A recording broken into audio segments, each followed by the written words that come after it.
Ladies and gentlemen, welcome in here to the Duval Dive. Of course, I'm Kyle Nash, student of the game of Fans First Sports Network.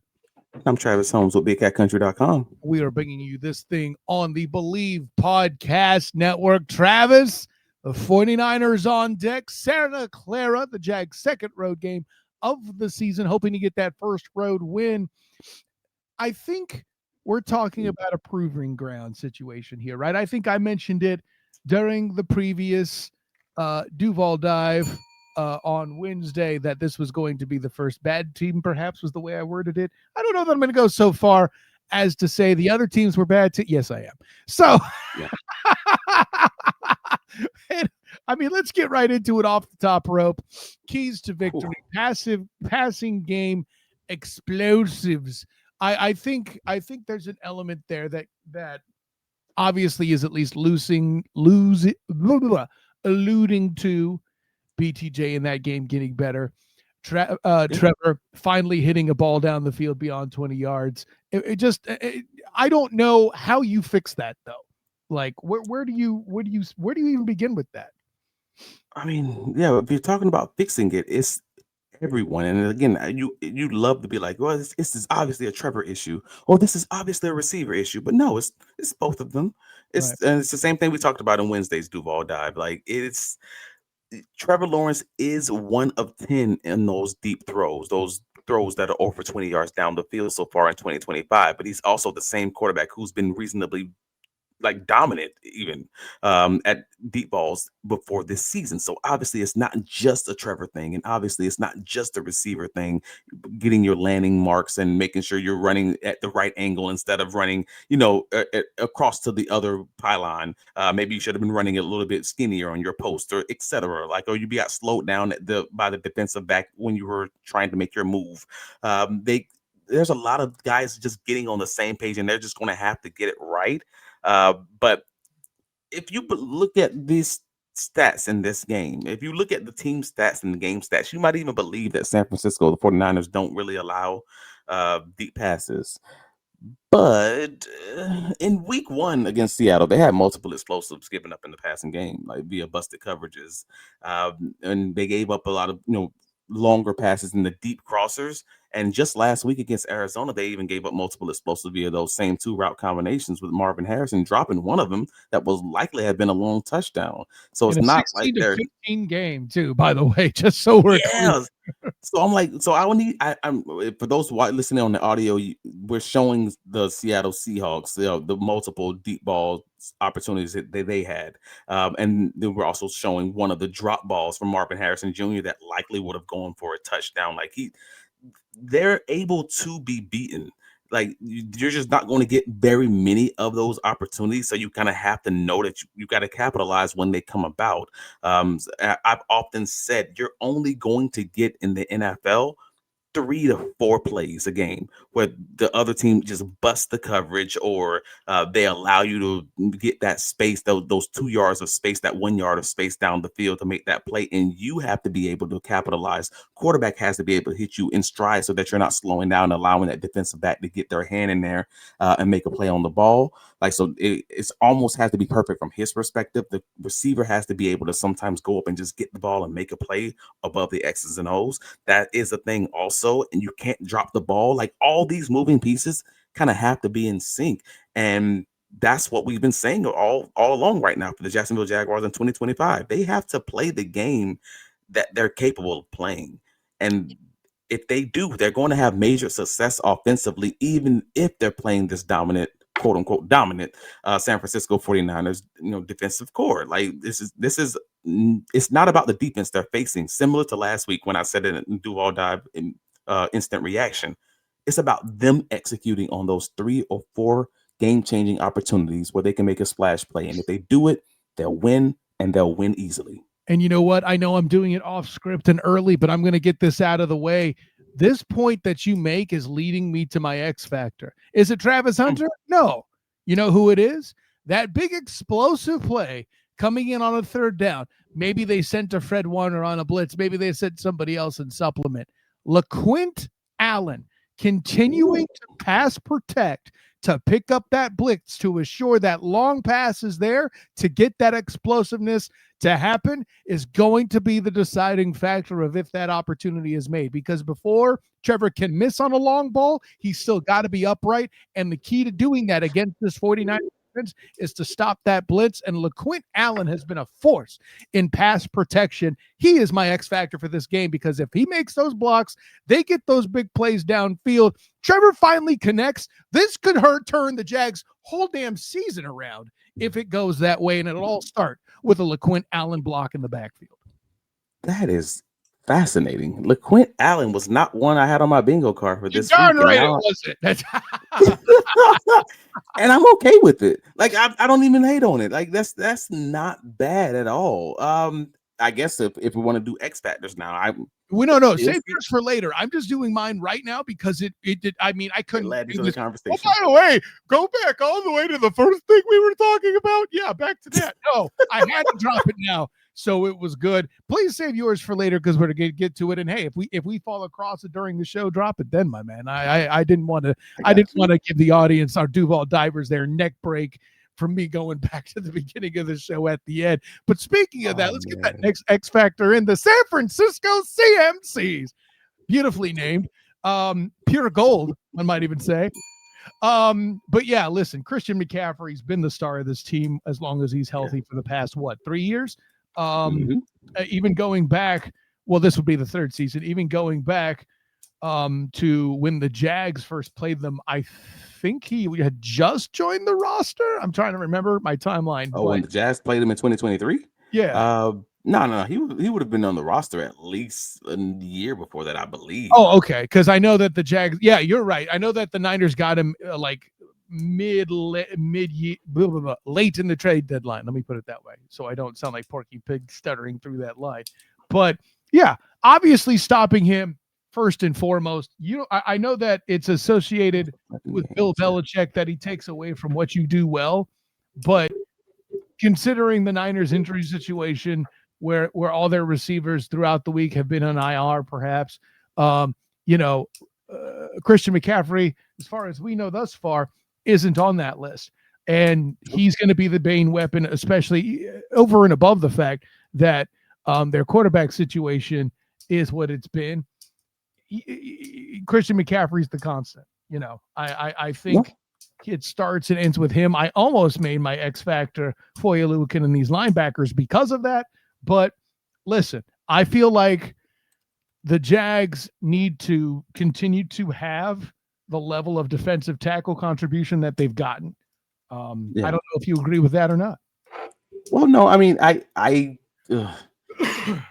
don't. This is a hard one, man, because if Brian Thomas Jr. is the engine that runs the Jacksonville Jaguars, as Liam Coen so eloquently put it in the offseason, then CMC is absolutely the engine that powers the San Francisco 49ers. Like, he's their leading rusher, 176 yards in 3 games, but he's also the second leading receiver with 213 yards. Right. So, like, the dude has nearly 390 yards, all-purpose yards in 3 games. Obviously, that's the guy to stop.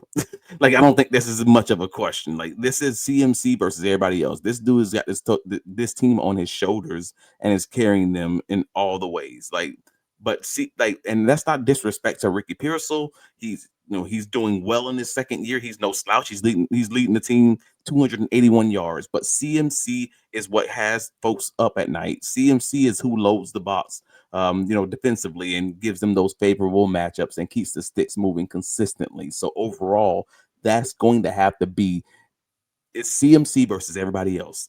It's Christian McCaffrey versus this Jacksonville Jaguars defense. And we've seen the Jaguars defense struggle when they faced receivers who were elite. We've seen them versus a T. Higgins. We've seen them versus Jamar Chase. We've even seen them versus, and I won't say elite, but Tech McMillan have a really solid day. Whenever they play those top guys, you've seen a little bit of struggles, even Nico Collins for that matter. We haven't had the opportunity to see this Jacksonville Jaguars team against the guy who is truly an elite running back. And this is our first kind of foray into that part of this Jacksonville Jaguars defense. So I don't know what we're going to get, because this is not just hey, stop the run and you win. It's stop the run, stop the pass, stop everything, stop that dude from getting the ball in all the ways game, and don't miss tackles. Also, oops, he's really elusive, and then maybe you can win kind of game. So that makes this really interesting just across the board. In all the ways. Yeah, no, I can't. I don't think there's any more to be added to that. We could harp on that. I think that's very simple. Cool. Yeah, jump into the next one. No points left behind. Now, when we first started the show, Travis, I thought, well, what is that? How is that different than just getting explosive plays down the field, like with all the drops and the things? Then you eloquently reminded me that's not the only place the Jags are struggling on offense, right? The Dan Griffiths Action News Jax graphic we had on Wednesday's show on the stream reminded us all that the Jags are the worst penalized offense in the league as well. I think that's a huge part of it, right? So I think that's where you're at. No points left behind as well. That's all the things, to reuse that phrase. No, I mean that's a big part of it. Like, I mean, Dan Griffiths mentioned it again. We talked about it on Wednesday's Duval dive. The fact of the matter is, the Jaguars, it's not just penalties, it's not just drops, it's not just interceptions. It's all of those things. Like, the Jaguars have 13 drops, which is the most in the NFL. They have the 15 offensive penalties, which is tied for the most in the NFL. They have 4 interceptions, which is tied for second in the NFL. Again, shout out to Dan Griffiths, Action Sports Jax is always putting out those great Jacksonville Jaguars related statistics, and we love him for it. Friend of the pod. The Jaguars have to do better about not leaving those empty points on the field. And that's whether you're talking points off turnovers, that's also turning the ball over in the red zone. It's also just ending every drive with a kick. And I know that sounds like coach speak because you've heard Liam Coen say it before. But the fact of the matter is, it's true. You expect this to be a gritty game. The Jaguars won a gritty game last week, but a lot of the reason it was gritty was because of the mistakes that they made that we just kind of just talked about. Whether it's a punt, an extra point, or a field goal, we have to take the points that are offered when you're going on the road against the San Francisco 49ers team that has found a way to win 3 games with half the dang roster just seriously injured. And they found a way to grit it out and to just punch people in the mouth and just to duct tape this thing together. So the Jacksonville Jaguars offense currently has, they have 3 third down interceptions. That's the most in the NFL. And that's a 44.8 passer rating on third downs, which is also worse than the NFL. Now, we talked about this in great depth on Wednesday's Duval Dive. That's not a Trevor Lawrence stat alone. That's their drops, miscommunication, tips, and all of those have mostly come in those high leverage moments. 3 of their 7 drops on Sunday came on third down, and 2 of them would have converted the series. So Jacksonville was 4 of 15 on third downs in week 3 versus Houston, while you have the 49ers, who are coming off a game against Arizona. They were 5 of 15 on third downs and 1 of 3 in the red zone. So the 49ers helped their 3 opponents to under 22 points. And if any of y'all are Duval divers from the start, y'all know what I'm about to say. If the defense holds you to 21 points or less, that's winning football. You should win that game. I always say this. I've said this for years, and they're holding all 3 wins that they've gotten with this hobble team. They're keeping these guys under 22 points. And this is probably a game where I'm not going for it on 4th down if I'm in field goal range. This ain't the game where I'm taking these high risk. I know, Dan Campbell and everybody. No. This is the matchup when I'm on the road where I take the points every time I can reasonably get them. And if I'm playing that ball position game, then so be it. But it's the race to 21 from my perspective, because I think I have to believe the Jacksonville Jaguars don't give up 25, 27, 30 points to this team. And if they do, it's going to be a long flight home, bro. Yeah, no, that's going to be tough there too. I say this, you mention it as well. And I'm going to go to it because special teams is a factor in this game. But I know what you're saying. Kyle, my gosh, how on earth would you criticize special teams, right? You're the Cam Little fan club. And you're right. Not to mention Logan Cook, amazing punter, right? There's a reason why these cats are Pro Bowlers. We try our best not to credit Trent Baalke for him or for both those guys, So we'll go ahead and say that the Jacksonville Jaguars found these dudes on ZipRecruiter, the best way to find people for your organization or business. Listen, why sift through resumes, whether it's for kickers or punters or whatever it is you might need? Don't waste time doing all that. There's all these resumes to sift through, all these candidates trying to find the right one. It's a headache. Let ZipRecruiter make your life easier. The future of hiring looks much more bright because ZipRecruiter's latest tools and features help speed up finding the right people for your roles, so you save valuable time. And now you can try ZipRecruiter for free at ZipRecruiter.com/audio. And man, you got to take yourself out of the Stone Age. Like we know, this is not the old days where you're going to get these candidates coming by with the paper in their hand and trying. No, if you need the highest qualified candidates and you need to find them in minutes, you got to go to ZipRecruiter. Like if you found a candidate that you're interested in, you can immediately unlock their contact information because they have over 320,000 resumes that are added to their system every month. That allows you to fill those roles sooner. So if you want to know why ZipRecruiter is the number one rated hiring site based on G2, that's why. They got the resumes, they got the applicants. All you have to do is click on, find them, lock it in, get it done. Visit ZipRecruiter.com/audio and get this thing done, man. Let's stop playing. But yeah, using ZipRecruiter, you can save your time. You can save time hiring. 4 out of 5 employers who post on ZipRecruiter get a quality candidate within the first day. And if you go to ZipRecruiter.com/audio right now, you can try for free. Again, that's ZipRecruiter.com/audio.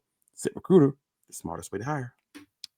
But beyond those dudes that ZipRecruiter brought in, aka Trent Baalke, he said jokingly, the rest of the special teams you're bringing to my attention are comparatively struggling. And I know you got a graphic for you here. I'm not sure what there is. So when you showed me, for those that are listening on the pod, that they are 13th in made field goals, even though he only missed one, that they are 18th in kick coverage versus the kick return, that their kick return versus coverage, they're 28th. Now, granted, their punt coverage versus punt return is second in the league. That's awesome.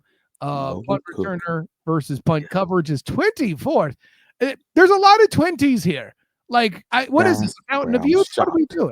I don't know. That's what I was shocked to see this, because honestly, I thought about it after the Houston game is what really brought my attention to it, because the fact of the matter was Houston had a really good punt return team. So I was looking at that going into the game, and then I realized, oh, wow, because I believe at that time the Jaguars were like 27th, and in their kick return game at the time. Sorry. So I'm like, dude, I didn't know we were that bad. And after the game against the Texans, it didn't really improve much. So I'm just like, oh, wow, that's a lot of 20s for this Heath Farwell-led unit. And then they end up missing the field goal in the Cam Little's first field goal in the game against Houston. And then I'm like thinking back through all the stuff that's happened this season. Like, all right, you got Cam Little in the first game of the season with 2 penalties because he kicks it short of the goal. On one of them, he kicks it out of bounds. On one of the other kickoffs, we have the long return early on. Or actually, I believe it was 35 to 40-yard returns early on in the season. You get the pre-game warm-up from Houston. I had this conversation with someone during the pregame and at halftime when Cam Little off of his tee missed 4 or 5 of his field goals. This is before he missed the field goal in the game. So we thought like this, he seemed a little different, seemed a little off. But like as you already see here, like throughout the first 3 weeks of the season, the special teams units are kind of struggling in the return game specifically. Like they're 28th for average kick returns at 22.6 yards. They're 24th on average punt return at 8.6 yards. But it's not all bad. To Kyle's original point, the punt coverage unit is second in the NFL, and that's 45.7 yards. With the kickoff coverage unit, I believe they're at 14th with 25 yards even. So like Cam Little and Logan Cook overall have been reasonably bright. They've been good, solid bright spots for Jacksonville, and that's despite Little's first miss of the season. But Ross Madison did also have 2 inaccurate snaps.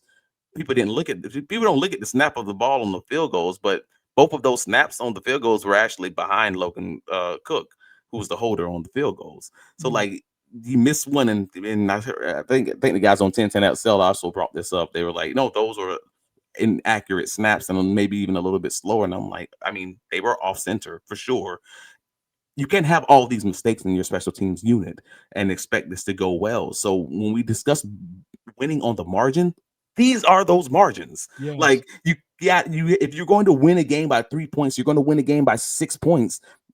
You got to be able to have good coverage to play that field position game where that's punt and kick, and you have to be able to make your field goals and have a clean operation. You can't have the inconsistency there and then also inconsistency maybe in your offense. These are your only two ways of scoring points. So we got to get these things right because both teams literally have the same average starting position. They're 29.7 yards, exactly the same for San Francisco and Jacksonville. And I thought that was real funny also. That is funny. But speaking of San Francisco, prove this isn't 2023. And I believe both you and I were in the box that day. The last time the San Francisco 49ers were in Duval. Now they're actually in Santa Clara. But the last time they did battle, oh lordy. I did expect a big win for the 49ers, but at some point, I even as a 49er fan, I'm like, he's already dead. You know, like it was a rough day for the Duval for sure. Avoiding that is huge. I think it starts too, though, with the no points left behind concept. Stop with the damn turnovers. Don't keep teams in the game as you have. And I could argue all three contests. The Jags tried to keep the Panthers in the game. Bryce Young had other plans was all. Granted, the Jags defense did help. But, you mention the no points left behind. How about stop handing them out while you're at it? I know Halloween is coming, That's but damn, you know. That is fair. No, you got to stop giving them opportunities because for the most part, the San Francisco 49ers, they're not going to give you a lot of turnovers. Correct. But the Jacksonville Jaguars defense is good at taking the ball away, and we will get into that in a second. So you're not wrong there. You can't give them the ball in great scoring position because they're already going to struggle generally to move the ball down the field if you base that on the first 3 weeks of the season anyways, that is. So it's going to be an interesting conversation or an interesting battle with this whole gritty back and forth between this, but two pretty solid defenses overall. We'll see where it lands, man. I don't know how to feel about it just yet, but I told you already I was nervous about this matchup because I think it is a measuring stick. It's a barometer. It's a temperature check for this early Jacksonville Jaguars team. Not because this team is so talented because they're missing multiple of their top guys, but because they're so gritty. And just like the Houston Texans team was so gritty, I need to see the Jacksonville Jaguars do what they did in week 3, and they have to do it again in week 4, but also on the road and also against a team that you've seen now be gritty 3 games in a row and win games and not just be gritty 3 games in a row and lose games like the Houston Texans. Like this is maybe another level of team who knows how to win because they've learned how to win and they expect it, while Houston's struggling to do the same thing. I think that's a fine take on your end as well. And listen, I did everything I could to stall for you, Travis, but I'm going to need you to tell me what or who you think your biggest X factor is. I mean, well, for me, it was a lot easier because the fact of the matter is the San Francisco 49ers, well, we still don't know which of their 2 quarterbacks are going to be starting, like whether it's going to be Brock Purdy or Mac Jones. Mac who? Mac Jones. But whichever one is going to be, we don't know which one, but what we do know is who's going to be lining up at receiver for him. We know it's going to be the CMC show, and whether or not the Jaguars can stop him will absolutely make or break the game. Yes, that may be true, but what you can't do is just like we talked about in the Cincinnati Bengals game, you cannot have one guy going off for 150 yards, 200 yards, whatever it is, and then also give up the other guy 75, 80, 100 yards. Because you can't have Jamar Chase over here getting 100 yards receiving and also allow T. Higgins to score 75 in a touchdown. Like you can't do both things. If one guy's going to get his yards, right? If one guy's going to get his yards, cool. I'll have to swallow that bullet and take it, and that's fine. I cannot allow Ricky Pearsall to also beat me for 100+ yards. Tyson Campbell, that's you. We've been saying, hey man, that we know that some of these matchups are difficult. We understand that Jamar Chase is not a given. T. Higgins is not. You're not going to win everyone against T. Higgins. All right, I get that. Nico Collins is great, but you're not going to win every. Well, eventually it gets to a point every week in the NFL you're going to face a guy like this. And I want to see Tyson Campbell win more than he loses. And I think he did a solid job bouncing back against the Houston Texans. I want to be clear in saying that. I love his fight. I love his grit. I love his bounce back there. But now you have the next week, you have another challenge to do the exact same thing with against a second-year receiver in Ricky Pearsall. Can you stop their leading receiver from looking like a leading receiver so that we can then add all these other guys to the box to stop Christian McCaffrey? If you can do that, we'll walk away with the win on Sunday. I mean, listen, at a day's end, you're talking about the receivers, and rightly so. Though I think between the two quarterbacks, it won't really matter too much. I'm fairly certain you want Brock Purdy to start, but it has nothing to do with football, just simply because you don't want me to come on there Sunday as we do the Duval Dive Live talking about return of the Merc. We don't need that trouble. Man, I don't know if that my little heart can take Mac Jones beating the Jacksonville Jaguars and maybe even throwing a touchdown pass to Luke Farrell, which he did the other week. So I'm just like, I don't know that my heart can take that. Just my brain might break on that one, man. That's just that ain't it. So you're but in also favor of seeing something strange happen instead. If Britton Strange can get 10 targets this game, I would think I would be in heaven. And that's not me as like a fan. That's just me as like someone who just thinks that's an interesting storyline because I think he's been dominant in the run game blocking. So why not allow him to be dominant? Make Strange great again. Well, that sounds weird. That sounds terrible. So we move on. Yes. No, that ain't gonna work. All right. Yeah, I hear your biggest X factor being Tyson Campbell playing solid. I need Tyson Campbell has to do better than the first three teams we've seen in 2025 do against Ricky Pearsall. I think you have to find a way to limit him, or this is going to be a long Sunday for Jacksonville. If you want it to be a close game, you got to get these guys off the field, and it starts and ends there with CMC and Ricky Pearsall. So if you believe if CMC is going to get his yards, then you got to limit Ricky and kind of just piece it together from that point and just beat Christian McCaffrey with a boatload of guys like Penn State did Ashton Denty. That's kind of how I'm looking at it. But also, yeah, go ahead. But we never got into the matchup. So let's talk about that, man. There, go for it. Yeah. So in looking at the different matchups between the teams, before we give out our official predictions for this week, the San Francisco 49ers passing offense ranks first against the Jacksonville Jaguars passing defense, which is 16th. The 49ers run offense is 27th, whereas the Jacksonville Jaguars defense is at 10th. You got the Jacksonville Jaguars passing offense, that's at 13th, with the 49ers pass defense at 5th, and the Jaguars run offense at 5th, whereas the 49ers run defense ranks 15th. Now, I hate dealing with stats, especially with the small sample size like we have with 3 games. When a team has played against the New Orleans Saints for one.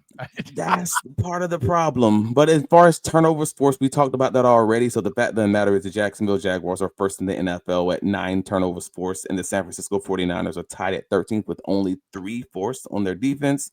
And the Jaguars have given the ball away 4 times, which is tied for 11th in the NFL.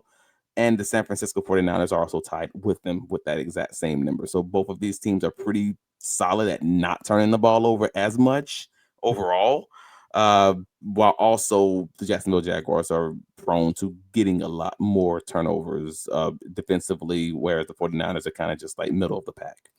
So there's not really a lean there.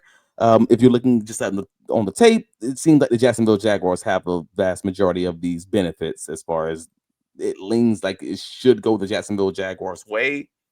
I don't know if I believe that because, again, as I said earlier, the tape don't seem to support what the numbers are saying. Like you already said, the 49ers played against the New Orleans Saints.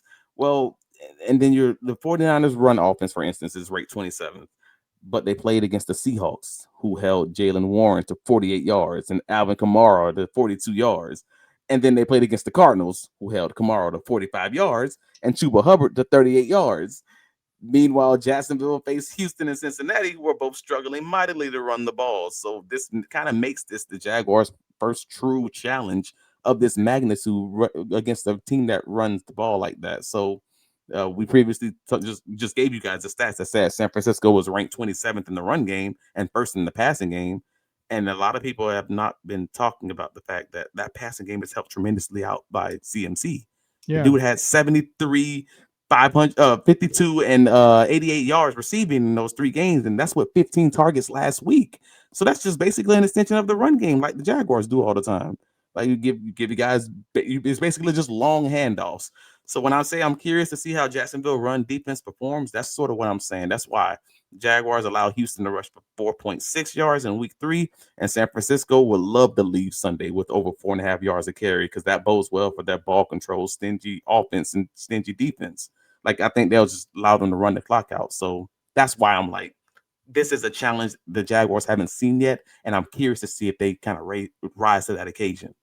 That's interesting. And it'll be an absolute contrast when they go to Monday night to play against Patrick Mahomes the second Chiefs. That'll be the first good quarterback they may play in a full 4 quarters. Because remember, Cincinnati, that did not occur. Joey Burr was knocked out early in that game. And but it's interesting because Mahomes ain't even playing like a good quarterback right now. And I'm not trying to demean him. I'm just being honest about it. He's having another slow start. I mean, he could pop off at any point. That's why I'm not in the, it's cool to talk trash on Pat Mahomes thing, because how that been going lately? The dude's prone to slow starts. You ain't done figured that out yet. But that being said, just to wrap up the last part of that matchup, because I never said it just before we give our official predictions. San Francisco's offense was 2 of 10 on third down and 1 of 4 in the red zone in week 3, while Jacksonville's defense held Houston to 4 of 15 on third down and had 3 red zone turnovers. Technically red zone turnovers, but they didn't happen in the red zone. The Jaguars got the ball, interception or fumble recovery in the red zone. So that's the Jacksonville Jaguars' strength versus the 49ers' potential weakness there. I just wanted to make sure I called that out. Yeah, the Jags, when the ball was snapped, it wasn't positioned there, but the turnover took place in the red zone. Yeah, I got you there. 3 of them. Right. Yeah, and we'll get into more about Patrick Mahomes the following week, because I got more to say about how easy it is to overlook him. Fair or not. But prediction time. And I have to say, the crew has come back down to earth a little bit. Only Edholm has a game, 28-26 in favor of the Jaguars, by the way, that is over 50 total points. And today it is to him I hand the joint. This game is not going to be a 50-point combined affair. That's asinine. I'm kind of surprised if it would get to the 40s, frankly. I'm going in the general direction of Wolf here. I have 2017 Niners. I think both teams commit turnovers. I think the defenses get involved and have a great day. It's not so much that Trevor has a bad day as the defenses have good days. I'm not saying drops decide it, but they might. I think this game also turns out to being the Jaguars O-line's worst game. Not that it's a bad game for them, but this will be the game that they struggle the most in so far, even with Bosa off the roster this week. So this is interesting. So I question a lot about not just the players on the field. I have questions not about the coaching staff and about their ability, but more just about how they're going to counter what we believe we're going to see in this game. Yeah. And earlier when we were talking about making sure, proving that this is not 2023, well, what happened in 2023? This San Francisco 49ers team, not this exact roster, but this team starts the narrative that Trevor Lawrence only looks at his first read, right? That if you take away his first read, he doesn't know what to do with the ball. He's going to freak out and et cetera, et cetera, et cetera. All these narratives, and they dominated the Jacksonville Jaguars front. So it's going to be a measuring stick on not just these guys up front as far as the dominance of the defensive line versus the offensive line, and if they truly are better, but also but also, are these DBs going to respect Jacksonville vertically? Because we've established now in both Wednesday's podcast and this podcast that Jacksonville has not been very successful going vertical. So are they going to do the same thing they did in 2023 and just sit on all the routes at the first down marker and make you beat them deep and see if Trevor Lawrence is going to connect on one of these 1 of 3, 1 of 5, whatever the number of opportunities are deep down the field, and it just suffocate and take everything away underneath? Again, that's what the Chargers did in the first half last year. Also, they just sat on all the routes. So that's going to be a question Trevor Lawrence is going to have to answer with this Jacksonville Jaguars wide receiver group, because again, it's not just Trevor, it's all of them have to capitalize.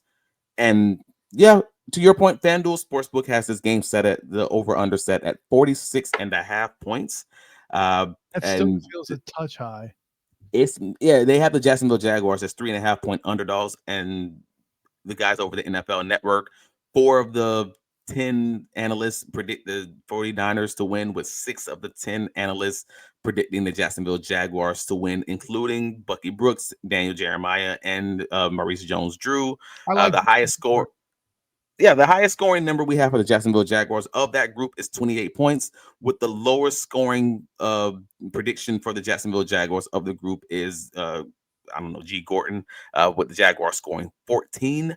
I'm probably going with that lower scoring prediction for the Jacksonville Jaguars and the San Francisco 49ers. So I'm probably going to lean somewhere closer to this being like a 17-16 game.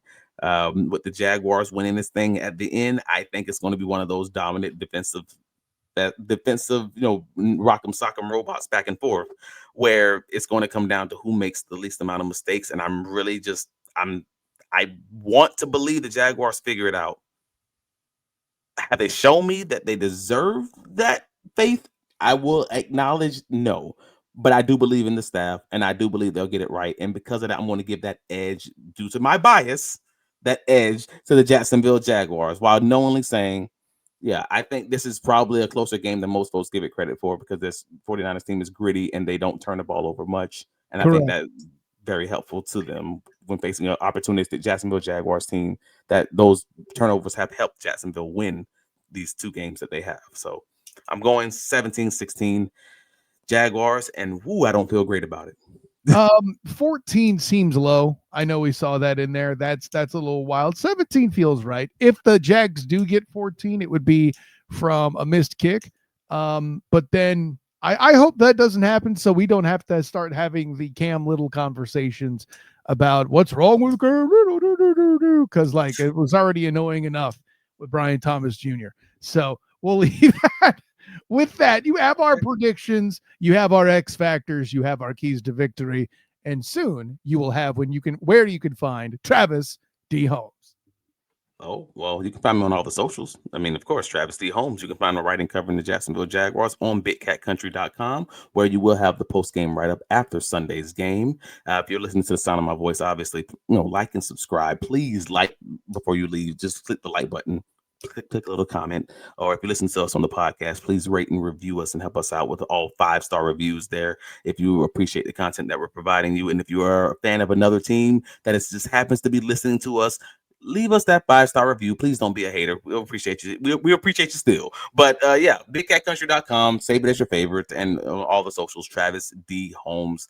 And let's keep this thing going. Appreciate you. And what can you be found, sir? Of course, I'm Kyle Nash, the student of the game. You can find me on Twitter, Instagram, Threads, and Blue Sky at the SOTG. Find me on Facebook as the student of the game. Check out my writings for your Jacksonville Jaguars with Fans First Sports Network. Also, this coming Monday, Magic Media Day, I will be in the place. There will be content from that as well, kicking off my Orlando Magic writing on Fans First Sports Network. So check that out. Also, my work covering the UCF Knights. This weekend, it'll be K-State at noon. So I will be covering that game. Make sure you check out everything going on at the feed at blackandgoldbanner.com, and post-game reaction on Night Shift, on the Night Shift podcast on the Night Shift YouTube channel as well. And of course, my work covering the Los Angeles Chargers on the Bolt Blitz Uncut with Booga Peters, Buck D, and 80 Simons. That's where you can get all my football goodness. But hey, look out for us, Duval Dive Live immediately after the game as well. Friends, Duval Divers, thank you again for coming in. For my personal champion, Travis D. Holmes, this is Kyle Nash, the student of the game. Until next time, everyone, class Dismiss.